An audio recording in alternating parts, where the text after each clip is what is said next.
السلام عليكم ورحمة الله وبركاته. وموبايل عصب channel waxaa ka hadli doonaa mobileka loo cusub oo maanta miiska noo saaran waxaa la dhahaa Nokia X6. Sida ka warhaysiin dadka Nokia markay maqlaan aad ay u wada yaqaanaan. Waa company caan ah. Shirkadda Nokia waxay ahaan jirtay shirkadaha dhanka mobilada wax soo saarka ugu badan. Maray waxay ahayd yani market leader yani share ugu badan ee mobilada adduunka mar ay haysan jirtay shirkadda. Laakiin maxaa la dhahaa 2014 markii ay soo baxeen mobilka la lahayo Apple iyo mobilada ku shaqeeya Android-ka shirkaddii yani waxay horumarin weysay tiknoolajiyadeeda iyo maxaa la dhahaa interface-ka mobilkeeda. Waxay isticmaali jirtay operating system la dhahayo Zambio waxa adkaa marka user interface-ka. Sidaa darteed horumarin la'aan iyo yani research and development ay sameyn weysay awgeed shirkadda waxay ka baxday marketka oo waxay weysay sharkii suuqa ay ku lahayd. 2016 waxaa la wareegay shirkadda Nokia Microsoft oo hadda horumarin ku sameysay. Okay, yaan wax idin ku daalin taasi waxay ahayd sheeko gaaban oo ku saabsan shirkadda Nokia.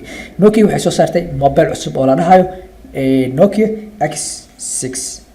Okay, mobilka wuxuu suuq soo galay bishii shanaad bishii lixaad. Telefoonka wuxuu ku imaadaa shaashad cabirkeedu yahay 5.8 oo touch screen ah. Display resolution-ka mobilkan waxa waaye 1080 pixel by 2280 pixel. mobilka waxyaaba kale oo cajiib ku yahay waxaa kamid ah gaming-ka iyo waxyaabaha noocaas. waa mobile maxaa la dhahaa very soft ah aad u yar gacanta markaa ku heshidna aad dareemaysid mobile qurux badan inaad haystid.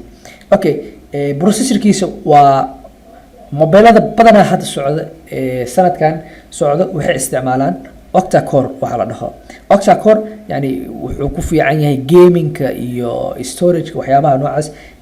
processorka ay isticmaalaan waa noocaas. GB-giisa waa 4GB oo RAM ah.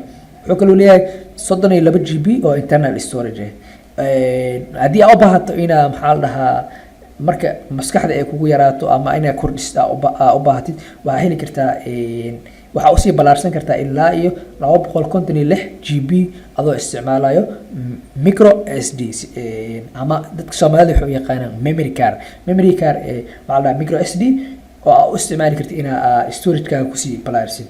Okay, camerada mobilkan waxa waaye 16 megapixel primary camera. camerada hore waxa waaye 16 megapixel. selfie camerada wuxuu isticmaalaa 16 megapixel front selfie camera waa same. Okay, operating system oo ku shaqeynaya mobilkan waxa waaye Android 8.1.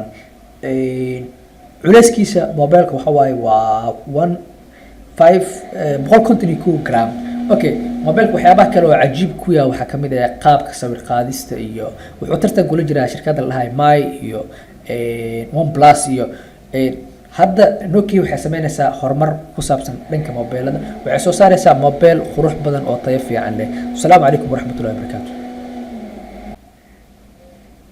inta aan ugu gudagalin mobilkeena cusub ee maanta miiska noo saaran waxaa bixinaynaa 3 mobile oo free ah. 3 mobile qof walba nasiibkiisa uu tijaabin karaa qaab baqtiyaa nasiib camal ku baxayaan.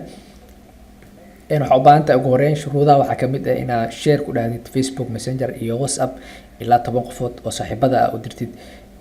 kadib channelka subscribe aad saartid 100 ilaa iyo 500 inaad hal number ka dooratid. 3 number oo nasiib ku jirto